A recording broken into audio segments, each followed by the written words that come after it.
미국 애틀랜타에 출장을 간 한 그리스도인이 있었습니다. 자기가 묵고 있는 호텔에 가까운 좋은 식당이 없을까? 미국에서는 이 커머셜 광고를 싣고 있는 것을 옐로우 페이지라고 하는데, 그 옐로우 북의 페이지를 뒤지다가 아주 흥미로운 식당 광고를 봤어요. 그게 식당 이름이 The Church of God Grill.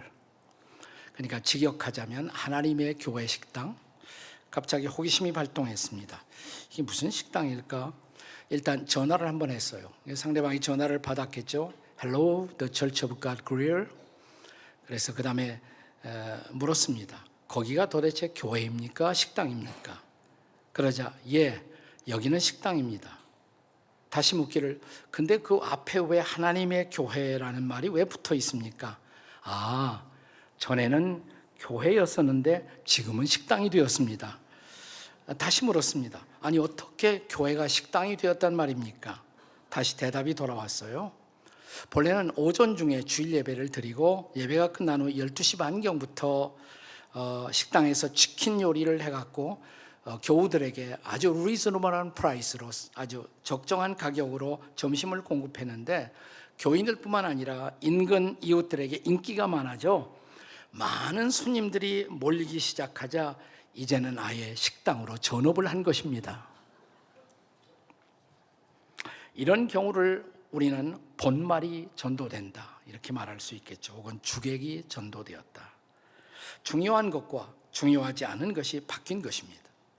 우선순위를 포기한 것입니다. 교회가 식당 할 수 있습니다.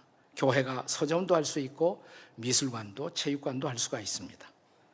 그러나 이것들은 교회의 가장 중요한 목적을 실현하기 위한 보조적인 도구에 불과한 것입니다. 가장 중요한 것이 뭘까요? 교회의 가장 중요한 사명을 말할 때 선교학에서는 그것을 주님의 지상명령이다, The Great Commission, Great Commission이라는 말을 써요. 지상명령이다. 오늘 함께 읽은 성경 본문이 바로 지상명령 본문입니다. 여기 바로 교회의 존재 이유, 전도와 선교에 대한 주님의 명령이 기록되고 있습니다. 자, 전도와 선교 어떻게 다를까요? 본질적으로는 같아요. 그런데 전도를 문화권을 달리한 타문화권에 가서 전도할 때 우리는 그것을 선교라고 말하지 않습니까? 자, 이 전도와 선교를 통해서 복음이 전해지고 하나님의 나라가 이 땅에서 확장되고 마침내 그 나라가 완성되는 것입니다. 마태복음 24장 14절의 말씀을 기억하시나요? 같이 읽겠습니다. 시작. 이 천국 복음이 모든 민족에게 증언되기 위하여 온 세상에 전파되리니 그제야 끝이 오리라. 온 세상에 복음이 충분히 전파되면, 그러니까 들어야 할 사람들이 이 복음을 다 듣고 나면 그제야 하나님 나라가 완성된다. 그리고 세상의 마지막이 올 것이다 라는 선언입니다. 자, 온 세상이 하나님 앞에서 나는 복음 듣지 못했습니다, 핑계하지 못하도록 충분하게 복음이 전파될 때 이 땅에서 비로소 하나님 나라 확장, 그리고 하나님 나라 완성이 선포되는 것입니다. 그렇다면 그 천국 완성의 날, 하나님의 나라가 완성되는 그날까지 우리들 그리스도인들이 여기서 해야 할 일이 무엇일까요?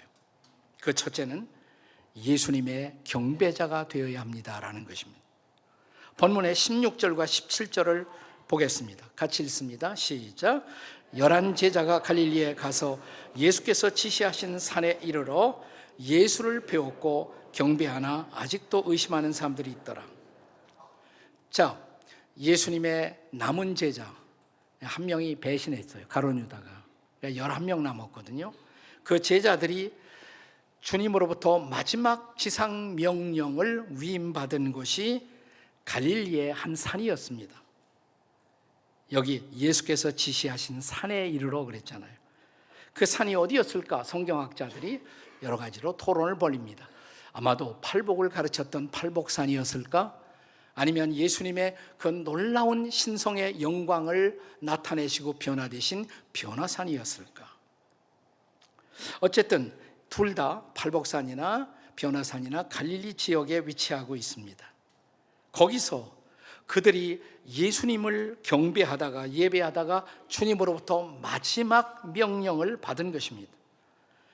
예수님은 종종 제 아들과 더불어 깊은 교제를 나누시고 매우 소중한 명령을 하달하실 때 제 아들을 산으로 부르시곤 했어요. 예수님의 많은 교훈이 산에서 베풀어지지 않았습니까? 자, 전도 중요한 명령이죠. 선교 중요한 명령입니다. 그러나 전도 이상으로, 선교 이상으로 또 하나 중요한 것이 있다면 예배입니다. 왜 그럴까요? 예배를 통해 은혜 받지 못하면 전도하겠습니까? 선교할 수가 있을까요? 그래서 전도와 선교가 일어나기 위한 중요한 전제가 예배예요. 예배에서 은혜 받아야 전도하고 선교하는 것입니다. 교회 역사를 뒤져보면 사막 교부 시대라는 시대가 있었어요.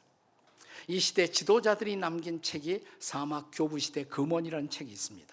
그 책에 보면 이런 말이 있습니다. 우리는 예배의 결과로 마귀가 되거나 천사가 된다. 예배에서 은혜 받지 못한 사람은 마귀가 되고 예배에서 은혜 받은 사람은 천사가 된다. 그래서 주의 제자들에게 예배에 몰입하고 말씀으로 은혜 받는 일보다 더 중요한 것은 아무것도 없다. 그렇다면 여러분, 오늘 우리들의 예배의 결과로 우리 가운데도 두 가지 종류의 사람이 생기겠네요.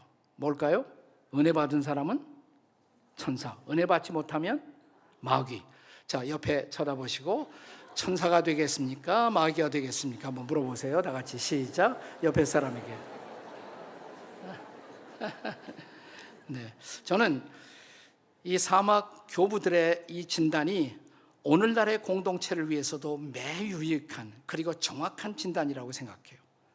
우리가 주일 공동체 예배를 통해 말씀으로 은혜를 받지 못하면 우리 모두 타락한 인간성의 지배를 받아 마귀의 종이 될 수밖에 없다는 것입니다. 반면 은혜를 받으면 스데반처럼 천사의 얼굴이 되고 천사의 심부름꾼이 되고 전도에 열중하게 됩니다. 그래서 무엇보다 주일 공동체 예배를 통해 은혜 받지 못하고 말씀으로 마음이 뜨거워지지 못하면 거기서부터 모든 교회 문제는 시작되는 것이에요. 교회에서 일어나는 모든 문제의 근원 딱 하나입니다. 주일날 예배에서 말씀으로 은혜 받지 못하기 때문입니다. 모든 원인은 거기에 있어요. 다른 원인 아니에요. 우리가 정말 예배에 몰입하고 말씀으로 은혜 받으면 문제가 되지 않아요. 그래서 나는 우리 교회가 무엇보다 진정한 교회의 회복을 위해서는 먼저 예배의 회복이 일어나기를 주의 이름으로 축원합니다. 모든 회중들이 예배를 뜨겁게 사모하고 말씀으로 은혜를 받는 자리로 돌아갈 수 있기를 기대합니다. 예배에서 말씀으로 은혜 받는 성도들의 마음속에는 딱 두 가지 생각밖에 없어요. 어떻게 전도할까? 어떻게 선교할까? 그것이 사도행전이 보여주는 초대교회였습니다. 그것이 우리가 경험한 지구촌 초대교회의 모습이기도 했습니다.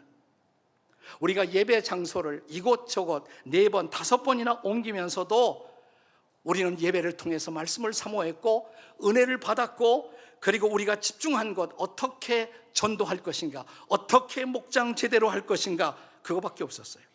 그런 집중으로 불과 창립 15년 만에 우리 교회는 한국교회 선교의 최전선에서 우리 교단에서 제일 많이 선교하는 교회가 된 것입니다. 저는 그것이 지구촌 교회 부흥의 동력이었다고 믿습니다. 나는 오늘 이 뜻깊은 여름 단기 선교사 파송 주일에 무엇보다 먼저 우리 교회의 예배가 회복되기를 주의 이름으로 축복합니다. 말씀이 회복되기를 축복합니다. 선교지에 가서도 먼저 예배하세요. 선교지에 도착하면 예배부터 드리세요. 말씀으로 심령을 채우세요. 근데 은혜 없이 선교하면 선교지에 가서 대판 싸웁니다. 그러니까 먼저 예배하고 말씀으로 심령을 채우세요. 그러면 선교는 너무 은혜스럽게 진행될 것입니다. 나는 그러므로 여러분들이 무엇보다 먼저 예수님을 경배하는 자가 되시기를 주의 이름으로 축원합니다. 마치 1세기의 제자들처럼 가서 예수님 증거하고 가서 전도하고 가서 선교하여 세상을 변화시키는 하나님의 백성들이 될 것입니다. 그렇습니다. 근데 흥미로운 사실은 오늘 본문 17절에도 잘 보면, 자, 예배를 통해 제자들이 은혜를 받을 때 다 은혜 받은 것이 아닌 제자들이 있었어요. 잘 보세요. 뭐라고 쓰여 있나? 아직도 예수님을 의심하는 사람들이 있더라. 대부분은 예수님을 경배하면서 은혜를 받는데 거기서 의심하고 있는 사람들이 있었어요. 그러니까 은혜의 자리에서 열외자가 된 사람들이 있었다는 것입니다. 지상명령의 열외자가 된 것입니다. 오직 예수님을 경배하는 자들만 하나님 나라 사역의 주인공들이 된 것입니다. 그렇다면 사랑하는 여러분, 이 땅에서 우리가 하나님의 나라를 확장하고 그 나라를 완성하기 위해서 우리가 먼저 할 일 뭡니까? 예배자가 되는 것입니다. 진지한 예배자가 되는 것입니다. 예수님의 경배자가 되는 것입니다. 자, 우리 옆에 있는 사람들에게 진지한 예배자가 됩시다. 한번 인사해 보세요. 시작. 진지한 예배자가 됩시다. 우리가 그 나라를 확장하고 하나님의 나라를 완성하기 위해서 필요한 두 번째, 예수님의 권세를 믿고 가셔야 합니다. 첫째는 예배하고, 둘째, 예수님의 권세를 믿고 이제 가야 합니다. 본문 18절을 함께 읽습니다. 18절 다 같이 읽습니다. 시작. 예수께서 나와 말씀하시며 이르시되 하늘과 땅의 모든 권세를 내게 주셨으니. 그리고 이어지는 그 다음 19절에 뭐예요? 그러므로 너희는 가서. 자, 하늘과 땅의 권세를 내가 받았다. 거기서 그러므로 너희는 가서 무슨 얘기예요? 자, 우리가 낯선 지역으로 낯선 사람들을 만나 전도하고 선교하고자 할 때 우리 마음속에 뭐가 있습니까? 두려움이 있죠. 두려움이 있어요. 그런데 주님이 말씀하시는 거예요. 하늘과 땅의 모든 권세를 내게 주셨으니 무슨 말이죠? 두려워하지 말고 가라. 하늘과 땅의 권세를 내가 가지고 있다. 내가 그대들을 보낸다. 그리고 그들과 함께 있을 것이다. 그러므로 가라 이 말이죠. 그러므로 가라. 너희를 보내는 내게 하늘과 땅의 권세가 있으니 그 권세를 믿고 가라는 것입니다. 사랑하는 여러분, 주님의 지상생애에서 복음서를 보면 예수님의 권세가 어떻게 나타납니까? 자, 나사로 같은 죽은 사람을 살리세요. 그분에게 생명의 권세가 있다는 것을 선포하는 것입니다. 자, 그가 병든 자를 고치십니다. 즉 인간의 몸을 주관하는 권세가 그분에게 있다는 것을 선포하는 것이죠. 자, 그가 귀신 들린 자들에게서 귀신을 쫓아내십니다. 영들을 부리시는 권세가 그분에게 있음을 선포하는 것입니다. 자, 귀신들을 명하여 돼지떼로 들어가라. 돼지떼로 들어갔어요. 자, 이 동물들을 지배하는 권세가 그분에게 있음을 선포하신 것입니다. 자, 지나가다가 무화과 나무를 보면서 이 나무에서 열매를 따먹지 못하리라. 자, 그 나무가 말라버렸어요. 식물을 지배하는 권세가 그분에게 있음을 선포하신 것입니다. 그는 물을 포도주로 바꾸셨습니다. 그분에게 케미컬 체인지의 권세가 있음을 선포하신 것입니다. 그는 시간과 공간을 초월하여 기적을 행하셨습니다. 그분이 시간과 공간의 권세자이심을 선포하신 것입니다. 그는 널뛰는 파도를 잠잠하게 하셨습니다. 그가 자연계를 주장하는 권세를 가지신 분임을 선포하신 것입니다. 하늘과 땅의 권세를 가진 그분이 이제 말씀하십니다. 너희는 나를 믿고 갈지어다. 자, 그러나 성경의 주님은 그렇다고 해서 아무 때나 기적을 행하지는 않으세요. 우리가 조심스럽게 기적 사건을 보시면 예수님이 아무 때나 사람들의 호기심에 충족으로 기적을 행하지는 않습니다. 필요할 때만. 언제일까요? 그것이 선교의 영광을 나타낼 때 특별히 그분의 기적이 있었습니다. 선교의 장에 필요할 때 주님은 반드시 그의 권세를 드러내는 모습을 볼 수가 있습니다. 자, 제 아들을 마지막 지금 오늘 본문은 내보내시는 장면이지만 그 전에도 전도 연습을 시키셨어요. 12명을 보내시고 70명을 보내시고. 그때 말씀을 기억하십니까? 마태복음 10장 1절에요. 같이 읽습니다. 시작. 예수께서 그의 12제자를 부르사 더러운 귀신을 쫓아내며 모든 병과 모든 악한 것을 고치는 권능을 주시니라. 아멘. 권세를 주셔서 보낸 거예요. 그냥 보낸 것이 아니라. 주님의 뜻을 따라 간다면 주님의 권세가 함께할 것을 믿으시기 바랍니다. 그럴 때 기적을 경험해요. 일상의 자리, 보통 살아가는 날마다의 장에서는 기적이 별로 보이질 않아요. 근데 이상하게 선교의 장에서 많은 기적이 일어납니다. 오늘날 보고되고 있는 모든 기적들을 보면 상당한 분량들이 선교지에서 일어나고 있어요. 우리는 때때로 단기 선교를 가서도 그런 기적들을 경험할 수가 있을 것입니다. 여러분, 한국에 있는 교회들 또 흩어진 해외 이민 교회들 합해서 한국 교회에서 맨 처음 단기 선교를 실시한 교회가 어딘 줄 아세요? 워싱턴 지구촌 교회예요. 1984년 7월입니다. 1984년 7월.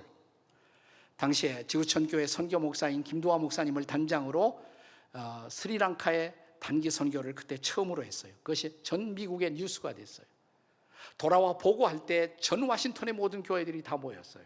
하도 신기해서 들어보지 못했으니까 단기 선교를. 네, 그때 우리가 사용했던 명칭이 뭐냐면 MET예요. MET, Mission Explosion Team, MET. 그걸 그때 시작해서 지금도 사용하고 있는 거였어요. MET. 그것이 역사예요. 우리 역사를 좀 알아야 돼요. 네. 자, 그때부터 우리는 계속 단기 선교를 했는데 스리랑카에 그때 한 마을이 다 뒤집어져서 다 주님 앞에 돌아왔고 거기에 교회를 세웠어요. 몇 해 지난 후 잊을 수 없는 단기 선교 하나. 자, 워싱턴 지구촌 교회는 이번에는 티네이저들을 단기 선교장에 보내기로 결정했습니다. 상당히 여러 명 티네이저들이 멕시코 단기 선교를 떠났습니다. 그때 저의 둘째 아들 범이도 함께 그 선교팀에 참여를 했습니다. 그들이 갔을 때 그 멕시코에서 두 가지 놀라운 기적을 경험합니다. 아주 멕시코의 산간, 아주 벽촌에 가난한 마을 가서 선교를 했는데 거기에 그 시각장애인이 있었어요. 이 티네이저들이 뭐랍니까? 그 당시에. 예, 다 부모의 사랑만 받고 있다가 처음으로 어려운 곳에 갔어요.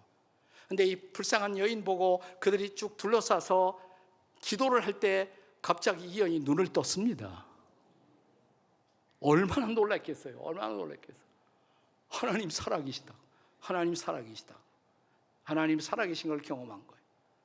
또 하나 기적은 저희 둘째 아들이 아주 가난한 그런 집안에서 숙소를 삼고 있었는데 거기에서 독이 있는 전갈에 물렸어요, 등을.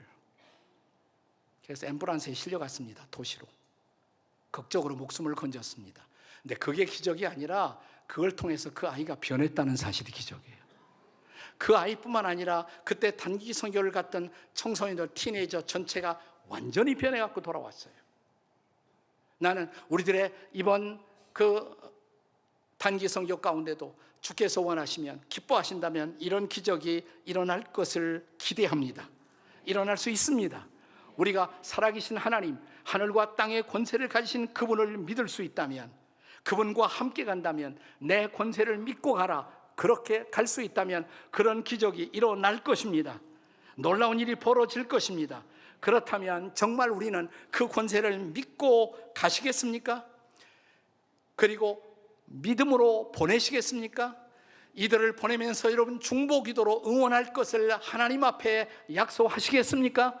그러면 기적이 일어날 것입니다. 우리가 그 나라를 확장하고 하나님의 나라를 완성하기 위해서 필요한 세 번째는 제자를 삼아야 한다는 것입니다. 예수님의 제자를 삼아야 합니다. 본문 19절과 20절을 읽겠습니다. 같이 읽습니다. 시작. 그러므로 너희는 가서 모든 민족을 제자로 삼아 아버지와 아들과 성령의 이름으로 침례를 베풀고 내가 너에게 분부한 모든 것을 가르쳐 지키게 하라. 볼지어다 내가 세상 끝날까지 너희와 항상 함께 있으리라 하시니라. 제가 이 말씀을 강의할 때마다 항상 강조합니다만 이 구절에서 주동사는 메인 벌브는 제자를 삼으라는 거예요. Make disciple, 제자를 삼으라. 다른 동사가 나와요. 가서, 근데 주동사가 아니에요. 제자를 삼아라, 이게 주동사. 제자를 삼기 위해서 가야 한다는 말이에요. 세례를 베풀어라. 제자를 삼기 위해서 침례를 베풀어야 한다는 것입니다. 가르쳐 지키게 하라. 제자를 삼기 위해서는 가르쳐 지키게 해야 한다는 것입니다. 중요한 것은 제자를 삼는 것이에요. 그래서 선교지에 이 복음을 계속 이어갈 수 있는 제자들이 일어나야 한다는 것입니다. 물론 한 사람이 제자다운 제자로 양육하기 위해서는 상당한 시간이 걸립니다. 단기 선교팀이 그것까지 하기는 어려워요. 그래서 단기 선교팀이 선교지에 갈 때 거기 계시는 목사님이나 선교사님보다 너무 앞서가려고 그러시면 안 돼요. 오버하시면 안 돼요. 그건 그분들이 할 일이에요. 우리는 복음을 전하고 그들이 예수님을 영접할 수 있는 기회를 주고 양육은 그분들이 해야 합니다. 그들을 그리스도의 진정한 제자로 키우고 교회가 바로 그 지역사회의 등불이 되고 계속해서 복음을 전할 수 있는 중요한 센터가 될 수 있도록 도와야 합니다.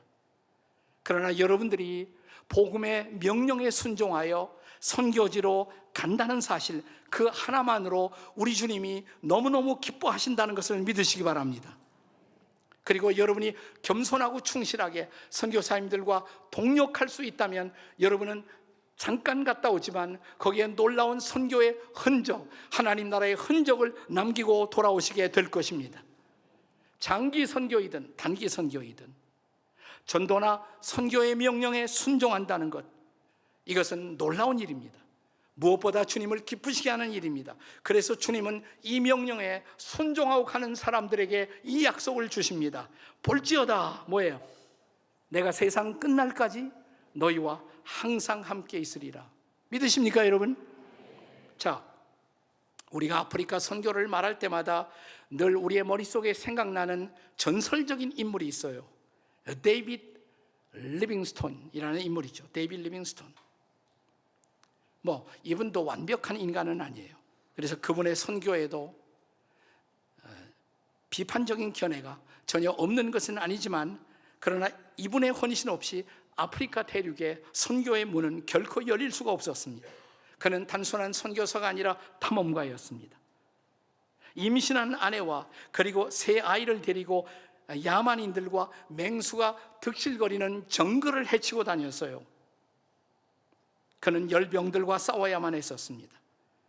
그러면서도 잠메지라는 긴 강을 따라 아프리카 대륙을 처음으로 횡단하고 아프리카 지도를 만들었습니다.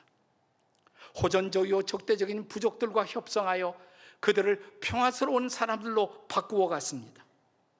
노예 무역이 이루어지는 것을 보고 양심의 가책을 느낀 나머지 그는 노예 무역 중단을 위한 일 가운데 복음 전도와 함께 헌신하기도 했습니다. 그러면서 그는 전 세계에 계속해서 소식을 보냈습니다. 이 아프리카 대륙에 복음을 한 번도 들어보지 못한, 예수의 메시지를 한 번도 들어보지 못한 그런 수천 수만의 마을이 여기에 존재한다고. 그래서 아프리카 대륙의 선교의 문이 열리는 것이에요. 한 번은 원주민들을 위협하는 그 사자를 사냥하다가 자기의 왼팔이 사자에 찢기는 그런 안타까운 경험을 하기도 했습니다. 다행스럽게 원주민이 그 사자를 공격함으로 목숨을 구했지만 그는 그로부터 사용하지 못하고 옆에 달고만 다니는 왼팔을 덜렁거리면서 그는 나머지 인생을 살아야 했습니다. 그가 잠시 영국에 돌아왔을 때 글라스고 대학에서 명예 박사 학위를 받았습니다. 가눌 수 없는 몸, 야위고 수척한 채로 그는 왼팔을 덜렁거리며 강단에 올라와서 그는 박사 학위를 수여받았습니다. 그리고 사회자는 그에게 이 수여식을 한 다음에 이런 질문을 던졌습니다. 당신의 그런 몸, 그럼에도 불구하고 당신은 당신의 선교지로 다시 갈 예정이십니까? 이때 데이비드 리빙스톤의 대답에서 인상 깊은 영어 단어 2가지 단어로 그가 대답을 했어요. 이렇게 대답을 했습니다. Without misgiving, 의심의 여지 없이, without misgiving, and with great gladness, 커다란 기쁨으로, 의심의 여지 없이 큰 기쁨으로 나는 다시 가겠다고. 그러면서 그 이유를 알고 싶으세요? 내 라이프 텍스트가 있습니다. 그는 자기를 지배해왔던 주장했던 말씀을 나누었습니다. 그 말씀이 마태복음 28장 20절이에요. 다 같이 시작. 볼지어다 세상 끝날까지 항상 너희와 함께 있으리라. 이 동일한 약속이 우리를 향한 약속임을 믿으십니까? 이 말씀을 주신 주님이 동일하신 주님인 것을 믿으십니까? 그러면 그 동일하신 주님을 신뢰하고 동일한 말씀을 붙들고 금년 여름 지구촌 공동체의 지체들이 또다시 선교지로 흩어지는 놀라운 이날이 될 수 있기를 주의 이름으로 축원합니다.